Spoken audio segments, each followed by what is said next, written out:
मेरे प्यारे बच्चों, यदि आप अभी तक गायत्री मंत्र नहीं करते हैं तो आप इसे शुरू करने का एक सुनहरा अवसर आ रहा है।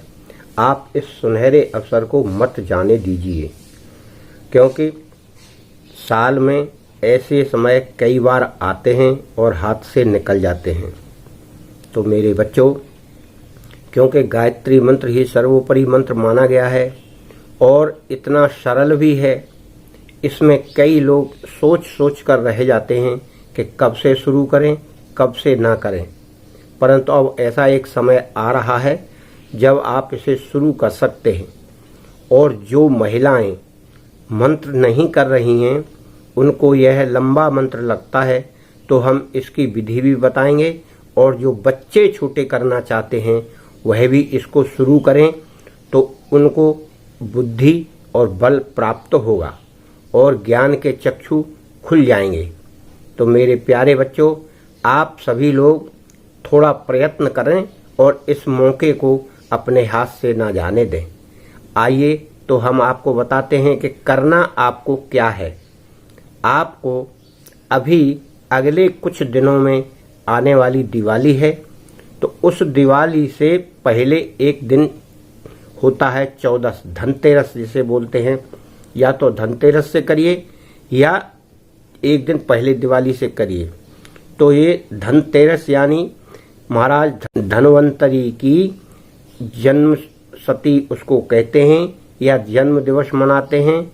धन्वंतरी बहुत बड़े वैद्य हुए हैं, उनके द्वारा ही उसका नाम धन्वंतरी के नाम पर ही धनतेरस रखा गया है। और उसके बाद फिर 14, फिर उसके बाद अमावस, और अमावस के दिन होती है दिवाली। परंतु इस बार क्या हो रहा है, इस बार ग्रहण भी पड़ रहा है, तो आपको ग्रहण का बड़ा शुभ फल प्राप्त होगा। इसीलिए आप धनतेरस से शुरू करें गायत्री मंत्र का जप, और कम से कम गोवर्धन पूजा तक आप करें।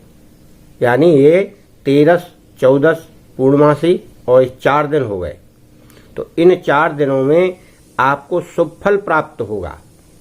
परंतु छोटे बच्चे और जो महिलाएं इस गायत्री मंत्र को बोल नहीं पाती हैं, वो इसमें क्या करें। तो मेरे प्यारे बच्चों, उसके लिए हम आपको ये बताते हैं कि यदि कोई पूरा मंत्र नहीं बोल पाता है, या उसे याद नहीं होता है, या दिक्कत होती है, तो आप छोटा मंत्र बोलें। इसमें यह विधान भी है कि ओम भूर्भुवः स्वः, इतना ही मंत्र आप बोलें, तब भी आपको काफी फल प्राप्त होगा और आपकी बुद्धि का विकास होगा। पढ़ने वाले बच्चों में बुद्धि बहुत तेज होने लगेगी, जो कुछ वो याद करते हैं उसे याद होने लगेगा, आत्मविश्वास जगने लगेगा। और जो महिलाएं बुजुर्ग ज्यादा हो गई हैं या कम पढ़ी लिखी हैं, वो नहीं बोल पाती हैं, तो वह भी इसका उच्चारण इस तरह कर सकती हैं, ओम भूर्भुवः स्वः, ओम भूर्भुवः स्वः। और यदि माला की भी अगर आपको जरूरत नहीं पड़ रही है या आप लेना नहीं चाहती हैं, तो अक्षम महिलाएं यानी जो बैठ नहीं पा रही हैं, वो इसको कुर्सी पर बैठकर भी जाप कर सकती हैं, और वैसे मन मन में चलते फिरते भी कर सकती हैं, उससे कोई नुकसान नहीं होगा। परंतु आप इन बातों के साथ साथ ये गौर करें कि जो साधक हैं, यानी जो साधना कर रहे हैं, विशेष गौर करें। इस सूर्य ग्रहण में आपको जाप अधिक से अधिक करना है, जिससे आपके पास शक्ति का भंडार इकट्ठा हो। और धनतेरस से और सूर्य ग्रहण तक अगर आप ज्यादा 3 बार करें, सुबह, दोपहर, शाम, तो आपको उच्चतम लाभ प्राप्त होगा। यानी 11 माला सुबह, 11 माला दिन में, 11 माला शाम को, इस प्रकार करते जाएं तो सूर्य ग्रहण पड़ेगा आपका बीच में। फिर गोवर्धन पूजा के दिन आप इसको समाप्त करके आप अपनी जो दैनिक क्रियाएं चल रही हैं वो करें। ऐसे विशेष अवसरों पर अपनी विशेष साधना कर लेना चाहिए। इस विशेष साधना से आपके मंत्रों की शक्ति ज्यादा बढ़ती है। तो आप इस महत्वपूर्ण, भाग्यशाली इस समय को आप ना गंवाएं। साल में कभी कभी आता है कि दिवाली पर ग्रहण पड़ रहा है, कितना शुभ दिन है, ये आपको शुभ फल प्राप्त होगा। और जो कोई व्यक्ति कोई मंत्र सिद्ध करना चाहे तो 11 माला 51 माला का दिवाली की रात में या ग्रहण काल में सिद्ध कर सकता है, उसका सिद्ध हो जाएगा। क्योंकि ऐसे काल में ही होता है, केवल एकांतवास चाहिए और विश्वास चाहिए और बिना विघ्न के आप उस मंत्र का जाप पूरा कर लें।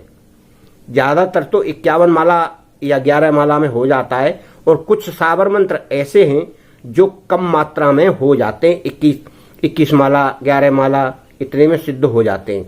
वो छोटे मोटे मंत्र रहते हैं जो हमारे घरों में किसी विपत्ति को दूर करने के लिए रहते हैं, किसी बीमारी को दूर करने के लिए रहते हैं, या नजर के लिए रहते हैं, या और अपनी घर की रक्षा के लिए रहते हैं। इन मंत्रों को आप बड़े आराम से सिद्ध कर सकते हैं।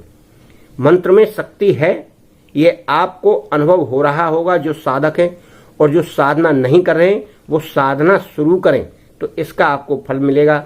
मेरे प्यारे बच्चों, ज्ञानवर्धक वीडियो में डालता रहता हूं, लाइक शेयर आप करते रहिए, हमारा हौसला बढ़ाते रहिए। यह चैनल आप ही के लिए बनाया गया है।